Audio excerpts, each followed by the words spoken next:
大家好，欢迎来到今晚设计小课堂，我是李老师。今天我们来讲讲放置洞这个命令。放置洞呢是选取一条封闭的曲线作为洞的轮廓，在曲面上挖洞。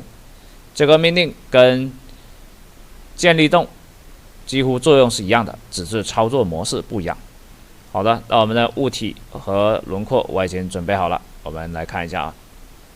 这个轮廓呢，它要求是一定要是封闭的轮廓，封闭的轮廓。OK， 那我们来看一下。首先使用命令建立洞，放置洞，在这里点右键，选择封闭的平面曲线。好，这个时候呢，要选择洞的基点。这个基点我们一般选择这个洞口的左下角或者右下角或者中间的位置，这个大家自己选择一下。我就用这个左下角吧。洞的朝向方向，这里直接默认就行了。目标曲面，目标曲面呢可以任意选择，比如说我们要在这个面上挖洞，我们可以看到，好，这样的一个放置。那这个方向也可以自己定义，方向自己定义，比如说这样的一个方向，对吧？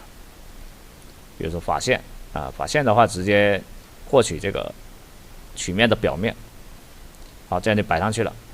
这里可以选择深度或者贯穿，有深度改为3，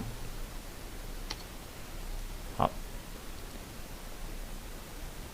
确认。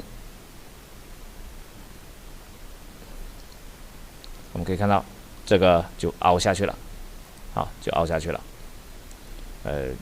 这个操作模式的话，和建立洞比起来，可能建立洞更加直接一点。这个放置洞呢，还要调整各种位置啊。相对来讲稍微复杂一些啊，好吧，这个命令我们就讲解到这里。